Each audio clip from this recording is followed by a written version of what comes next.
Assalamualaikum warahmatullahi wabarakatuh. Bismillah. Mari kita lanjutkan ngaji filsafat kita. Kita ketemu beliau, tokoh yang kontroversial bagi orang Indonesia, Tan Malaka. Tan Malaka ini kelahiran Bukit Tinggi, daerah sana. Memangku budaya Minangkabau. Nama aslinya Ibrahim, gelarnya Datuk. Sultan Ibrahim, gelarnya Datuk Tan Malaka. Kita kenalnya beliau Tan Malaka.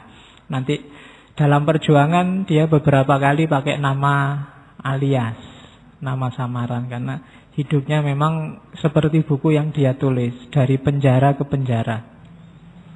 Karena aktivitasnya luar biasa.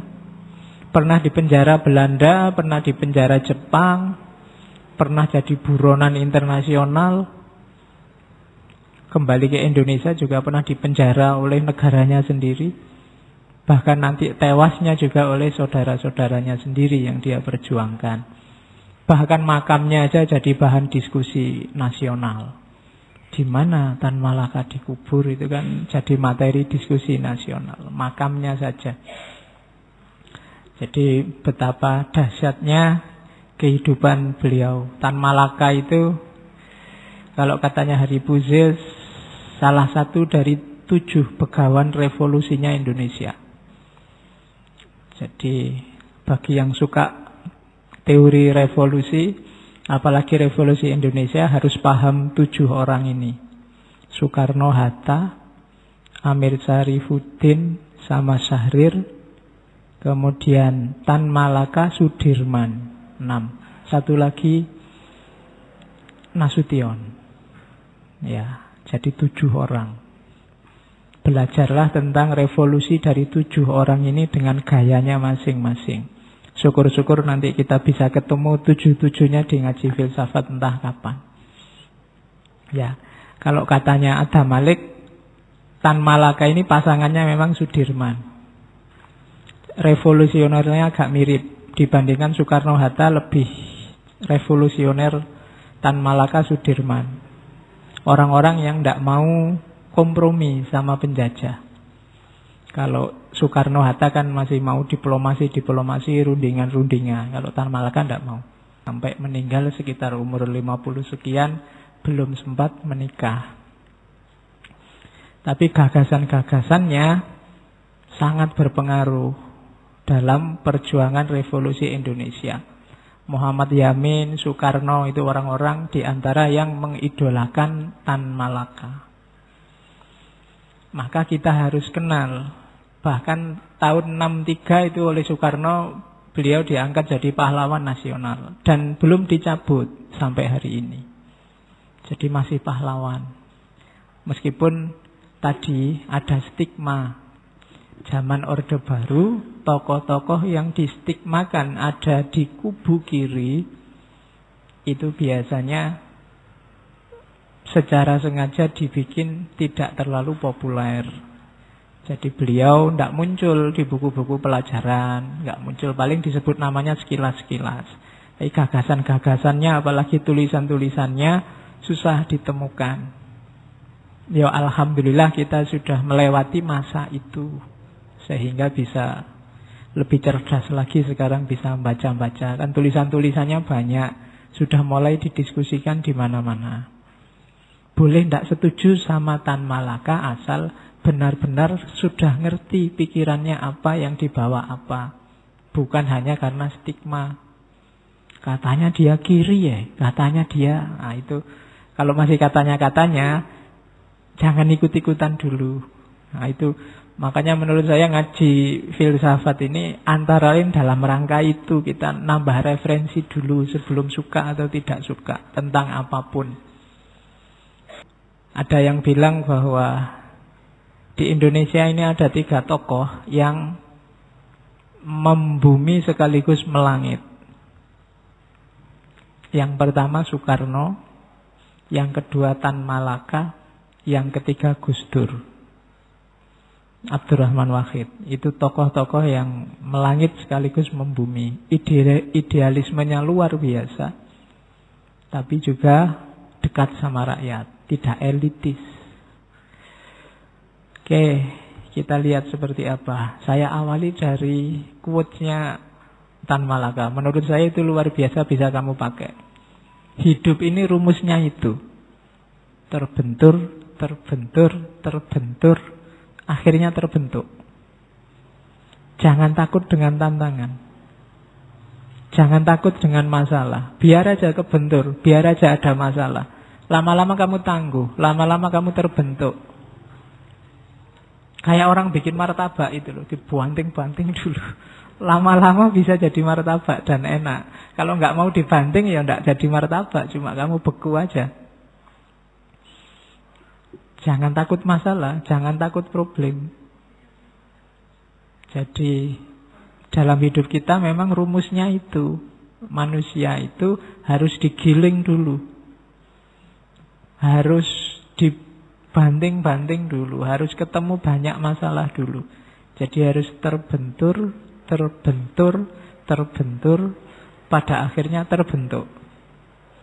Oke, ya ini mungkin pengalaman Tan Malaka sendiri. Dalam hidupnya dia selalu ada benturan-benturan. Banyak orang anggap dia komunis, tapi dia komunis di awal. Bahkan dia orang yang tidak setuju dengan pemberontakan fisik yang dilakukan oleh komunisme. Itu yang bikin dia keluar dari sana dan nanti bikin partai sendiri, namanya Partai Murba. Itu yang bikin tokoh-tokoh PKI marah luar biasa sama Tan Malaka. Waktu Muso diwawancarai wartawan, gimana Anda mau bikin partai PKI, kira-kira posisinya Tan Malaka apa? Jawabannya Muso, kalau nanti saya kembali ke Indonesia, yang pertama-tama saya gantung adalah Tan Malaka. Oke, itu fotonya waktu muda. Saya tidak tahu, ya wajahnya kan sangat Indonesia, tapi jangan salah, dia pamornya internasional. Malang melintang di dunia internasional. Tidak ada yang tidak kagum sama dia. Mungkin orang menyandingkannya setara dengan Che Guevara.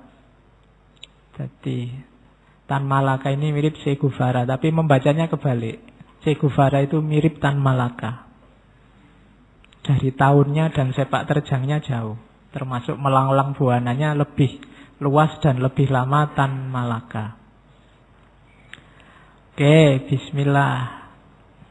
Kita awali dari bukunya.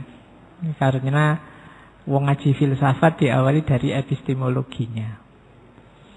Ini disusun setelah Indonesia merdeka. Cuma Tan Malaka masih pelarian. Hanya saja sudah pulang ke Indonesia. Madilog itu materialisme, dialektika, logika. Bukunya yang sangat terkenal. Menyusunnya dalam waktu 8 bulan. Dalam pelarian. Cuma saat itu dia tinggal di Jakarta, di Kalibata. Cuma setelah tinggal di Kalibata, terus merasa banyak mata-mata, terus nanti belakangan pindah ke Banten. Oke, di masa-masa itulah nanti dia menyusun Madilog. Materialisme, dialektika, logika. Ini kan kayak kamu belajar filsafat. Ada materialisme, ada dialektika, ada logika. Ini menurut visinya Tan Malaka, memperjuangkan Indonesia itu pertama-tama harus mengubah mindset, cara berpikirnya orang Indonesia. Kalau cara berpikirnya tidak diubah, diganti sistem apapun, tidak akan berubah. Kalau mindset kita tidak geser, hidup kita tidak akan ganti. Ya begini-begini saja. Apalagi mindsetnya orang Indonesia, apalagi Jawa. Dan mayoritas sebenarnya orang Indonesia, cara berpikirnya kan seperti di Cokroaminoto kemarin. Cenderung fatalis, cenderung pasrah, cenderung lillahi ta'ala, cenderung ya mistik, cenderung apa? Mungkin kalau di Jawa tertentu ada bau-bau kliniknya. Ini susah kalau diajak berjuang. Kalau mindsetnya masih ini, alah tenang aja kita dijajah. Dunia ini hanya sementara. Cuma mampir ngombe sebentar, mampir minum sebentar. Ngapain sih ngoyo-ngoyo, biar aja lah, nggak lama kok, selesai. Mau berjuang kayak gimana kalau mentalnya semacam ini? Maka yang pertama mau dirombak oleh Tan Malaka adalah struktur berpikir. Makanya di situ saya pakai kalimat itu perjuangan epistemologi. Oke, jadi pertama-tama harus berjuang di ranah epistemologi. Dasarnya apa sekarang? Mari percaya pada materi. Banyak orang zaman itu, saya tidak tahu zaman ini ya apa enggak, materi itu dianggap barang yang jelek, barang yang gelap, sesuatu yang lawannya. Kalau ada material sama spiritual di kepala kita, yang spiritual ini yang terang, yang material ini yang gelap, dan dunia ini materi. Maka jangan banyak-banyak mikir dunia. Dunia ini sementara dan materi. Kita mikir yang akhirat, yang lebih abadi, yang lebih itu. Yang di kepalanya orang Indonesia banyak yang begitu zaman itu. Kalau zaman sekarang kan sudah tidak ada bedanya. Oke. Jadi maunya Tan Malaka loh, ayo diterima materi ini. Wong dia dasar dari kenyataan kok. Jadi materialisme itu ayo mikir yang konkret-konkret. Jangan ngomong yang abstrak-abstrak. Itu mungkin kritik terhadap kajian-kajian Islam tertentu sebelumnya. Kayak kajian kalam, itu kan yang dibahas langit semua. Padahal umatnya pontang-panting melawan penjajahan. Di sini ngajinya, besok kita di akhirat. Ada sekian ratus bidadari. Nggak salah. Cuma dilihat realitas, mana yang lebih dibutuhkan oleh masyarakat, real. Nah, itu maunya Tan Malaka. Jadi basisnya, ayo kita menggeser cara kita berpikir. Sekarang jangan segan-segan untuk memikirkan hal-hal dunia. Karena kita hidup di dunia yang nyata. Nah, itu bahasa kasarnya begitu. Oke. Jadi yang pertama itu. Nah, cuma berpikir tentang materi jangan mandek. Jangan cuma berhenti dengan apa yang kelihatan. Materi itu sebagaimana semua hal yang ada di dunia ini berubah.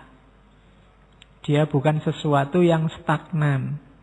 Oleh karena itu perlu dipahami juga proses perubahan itu. Nah, untuk bisa memahami proses perubahan harus paham hukum yang namanya dialektika. Jadi dasarnya materi, cuma materi itu bukan sesuatu yang sendirian dan tunggal, tapi berinteraksi dan membentuk sesuatu yang baru. Itu namanya dialektika. Jadi itu materialisme miliknya Marx, dialektika miliknya Hegel. Meskipun dalam gagasan sosialisme dua-duanya hidup. Dialektika dimasukkan oleh Tan Malaka biar orang Indonesia sadar perubahan. Biar orang Indonesia mengerti bahwa realitas itu dinamis. Dia tidak statis.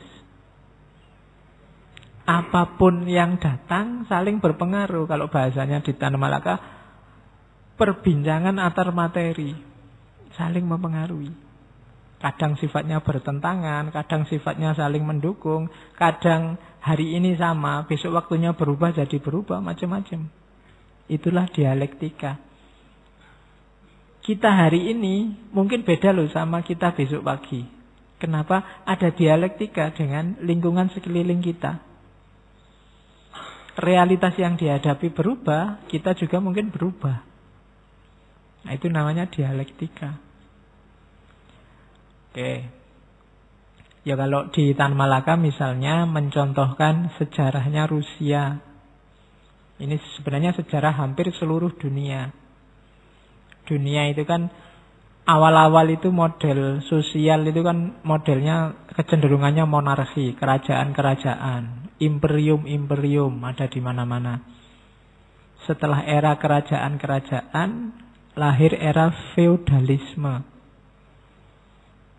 Feodalisme ini era ketika orang-orang kaya, orang-orang bangsawan menguasai dunia, di Jepang, di Indonesia, dan seterusnya. Setelah itu era kapitalis. Era kapitalis ini lahirnya negara secara umum. Negara bangsa lahir seiring era kapitalis. Setelah itu ramalannya bacaannya Tan Malaka melihat Rusia, lahir era sosialis. Dan nantinya pasti akan muncul masyarakat komunis.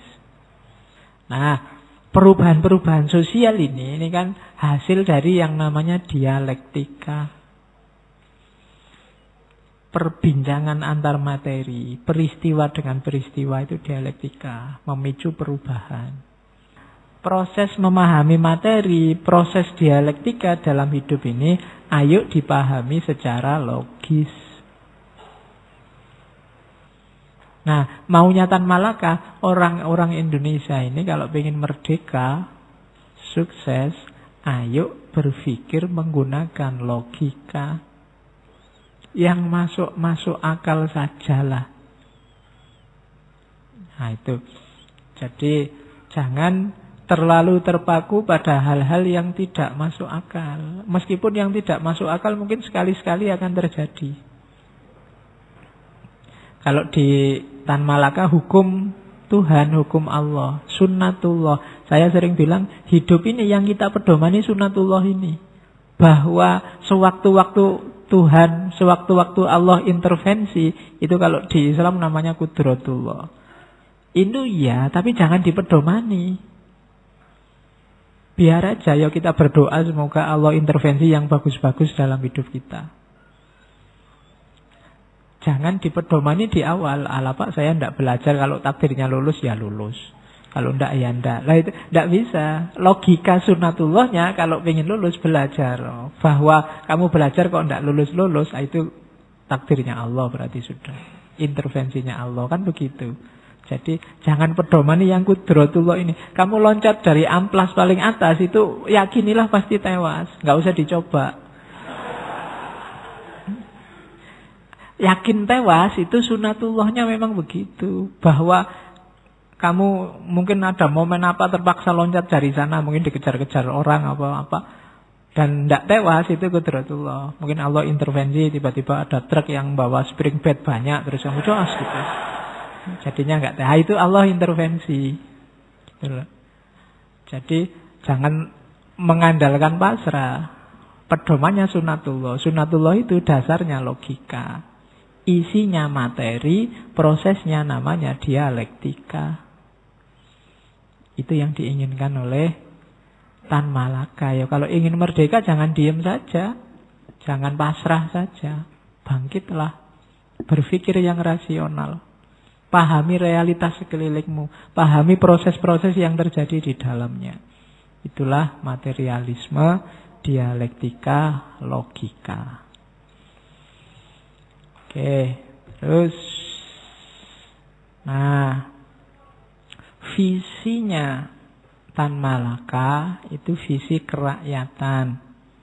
Kalau Soekarno pakai istilah marhain, kalau Tan Malaka pakai istilah murba. Ya. Murba itu artinya rakyat jelata. Ini istilah dari Raden Ngabei Purbacaraka yang sempat ketemu sama Tan Malaka. Jadi mereka ngobrol terus ketemulah kalau rakyat jelata itu ada istilah murba. Dan istilah ini dipakai oleh Tan Malaka. Istilah ini ada di babat-babat, di serat-serat, di cerita-cerita, termasuk cerita zaman Ken Arok, zaman Singosari. Itu ada istilah murba. Jadi kaum murba. Meskipun nanti ketika dia jadi partai, murba itu dianggap sebagai singkatan dari musyawarah rakyat banyak.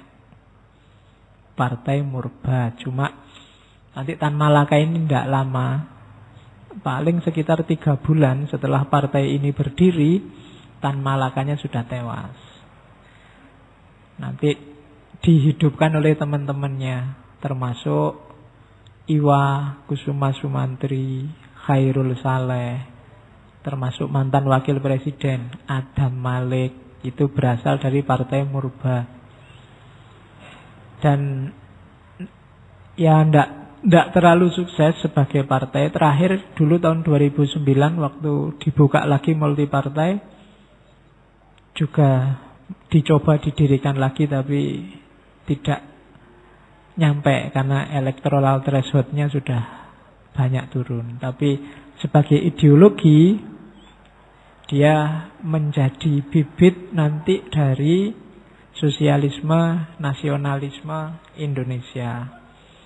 Jadi ini mirip dengan gagasan marhainismenya Soekarno. Jadi ingin rakyat Indonesia sejahtera seluruhnya. Musuhnya 2, kolonialisme, imperialisme, sama feudalisme. Oke, jadi visinya itu kerakyatan. Ingin rakyat Indonesia makmur sejahtera. Terus, nah, itu tadi visinya. Kemudian sistem yang ditawarkan.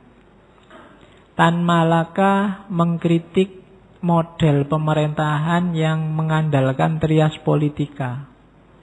Eksekutif, legislatif, yudikatif. Katanya Tan Malaka tidak efektif model semacam ini. Jadi kalau ada eksekutif, legislatif, yudikatif, yang menang tetap eksekutif. Karena yang terjun langsung menguasai sumber daya itu eksekutif. Yang lebih kuat itu pasti eksekutif. Dan eksekutif bisa mudah mempengaruhi legislatif. Dan isinya legislatif itu biasanya ya hanya orang-orang yang secara ekonomi kuat. Dan model semacam ini tidak efektif. Pemerintahan kalau ada 3 kaki itu akan susah efektif. Oke, yang susah nanti orang kecil lahirnya. Maka kalau tawarannya Tan Malaka, ada organisasi besar khas ya negara-negara sosialis, lembaga besar yang ngurusi negara. Nah, di lembaga ini ada fungsi-fungsi yang bermain. Ya, ada fungsi legislatif, fungsi yudik, itu bagian dari organisasi besar ini. Dengan ADART-nya yang namanya undang-undang. Jadi tidak jalan sendiri-sendiri, punya kaki sendiri-sendiri. Semuanya berada di bawah satu naungan organisasi. Jadi tidak trias, tapi satu. Yang legislatif, yudikatif, eksekutif, ini cuma fungsi-fungsi. Kayak kamu bikin panitia, itu kan ada seksi konsumsi, ada seksi penerima tamu, ada seksi. Itu fungsi-fungsi yang dimainkan. Bukan sesuatu yang berbeda. Kalau berbeda, ya tetap menang eksekutif, kemudian parlemennya jadi ajang bancaan, orang-orang kaya yang masuk ke situ. Dan ya mungkin ramalannya Tan Malaka setengah benar. Hari ini, setengahnya lagi sangat benar. Oke, antara lain. Yo, nanti kita coba evaluasi lagi apa iya sih begitu situasinya. Katanya Tan Malaka, coba direnungi. Siapa pula yang bisa menyewa gedung-gedung besar buat rapat umum, mempunyai persurat kabaran, majalah, radio, sandiwara. Kalau hari ini harusnya ditambah program televisi buat memuja-muja calon sendiri dan mencemooh calon lawan. Tentu kaum fulus yang punya uang, yang bisa masang baliho besar, pilihlah saya. Itu kan yang punya uang. Kalau tidak punya uang, mikir baliho aja nggak nyampe. Ya kan, buat makan lumayan, ngapain? Baliho sebesar itu ya bisa ratusan ribu, bisa jutaan. Izinnya saja berapa, kan? Jadi tetap hanya orang-orang yang punya. Kalau partai ya partai-partai besar yang punya televisi, menguasai koran, menguasai majalah. Jadi parlemen akan dikuasai orang-orang yang sejak awal memang ekonominya kuat. Bukan urusan kualifikasi orangnya, tapi yang bisa mempromosikan dirinya. Ya tergantung rakyatnya juga Pak ya. Tapi kalau ekonominya kuat kan rakyat itu gampang. Rakyatnya butuh apa sekarang? Kalau dia duitnya banyak kan gampang. Jembatan, masjidnya pingin dicat, ngajinya pingin dikasih makan setiap malam Kemis misalnya, kan gampang. Kalau beliau tiap malam Kemis kesini bawa tumpeng, bawa jajan, itu kan masa kita nggak nyoblos, kan gitu mikirnya. Logikanya. Jadi itu yang ada di pikiran Tan Malaka. Model trias politika, ya hasilnya nanti ini. Siapa yang menang? Kaum fulus. Yang tidak punya fulus jangan mimpi. Jadi yang bisa bikin rapat akbar, yang bisa mengerahkan massa besar-besaran, itu pasti yang punya modal. Atau yang dimodali. Yang dimodali lebih ngeri lagi, karena nanti yang main yang modali mesti. Nah, itu sudah diramalkan sejak lama oleh Tan Malaka.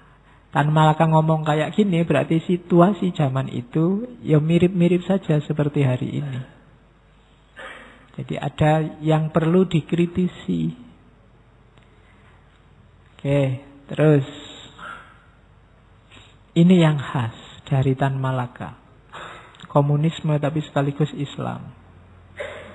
Ini pidatonya Tan Malaka di Komintern. Komintern itu tadi kan dia menggagas organisasi untuk mengelola negara. Kalau Komintern ini organisasi untuk komunis internasional.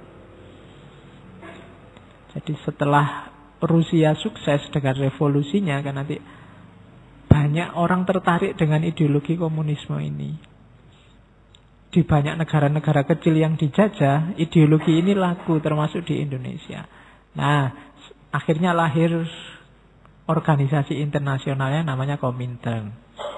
Dan nanti Tan Malaka termasuk pejabatnya yang mewakili Asia zaman itu. Dan dia dikasih kesempatan pidato, meskipun usulnya ditolak. Dia usul, jangan memusuhi agama, jangan memusuhi Islam. Jangan memusuhi kelompok agama. Wong agama itu potensi yang luar biasa untuk kita berjuang. Kalau kita musuhi agama, ya nanti kita dimanfaatkan. Itu kan kalimatnya perkumpulan Islam itu. Ini ngomong tentang SI. Dia cerita tentang Sarekat Islam. Karena dia kan sempat jadi anggota Sarekat Islam. Perkumpulan Islam itu mendorong masyarakat desa mengambil alih kendali perusahaan-perusahaan. Semboyannya, petani miskin menguasai semuanya, proletar menguasai segalanya. Jadi SI telah melakukan propaganda yang sama dengan Partai Komunis. Cuma kadangkala dengan nama lain. Tapi karena ada kritik yang tak mengenakkan para pemimpin SI, pada 1921 terjadi perpecahan. Perpecahan ini dan hasil, jadi SI yang pecah itu ditambah hasil Kongres Komintern kedua. Keputusannya apa Komintern kedua? Ini Komintern keempat. Komintern kedua memutuskan berjuang melawan pan-islamisme. Jadi Islam dan gerakan pan-islamisme dianggap rival. Akhirnya Islam sama komunis berhadapan-hadapan. Kemudian situasi saling nantang ini antara Islam dan komunis dimanfaatkan oleh pemerintah. Jadi pemerintah masuk provokasi. Apa yang mereka katakan kepada kaum tani muslim yang sederhana, mereka bilang, ini pemerintah yang memprovokasi. Lihat, komunis tidak hanya memecah belah, mereka juga ingin merusak agama kalian. Oh, ini luar biasa bagi petani. Mereka kemudian berpikir, saya telah kehilangan segalanya di dunia, apakah saya juga harus kehilangan surga? Jangan sampai itu terjadi. Beginilah cara orang muslim sederhana berpikir.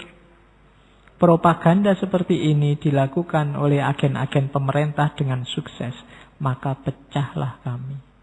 Oh, jadi agama yang semula kekuatan luar biasa, akhirnya jadi faktor perpecahan. Kenapa? Karena ketidakkompakan. Maunya Tan Malaka ini di sidang Komintern itu, mbok kita rangkul semua, wong cita-citanya sama. Tapi kok malah Komintern punya program melawan pan-islamisme. Oke, terus banyak kebijakan-kebijakannya Soekarno yang dia tidak setuju. Khususnya kebijakan-kebijakan perundingan, apalagi zaman kabinetnya Syahrir.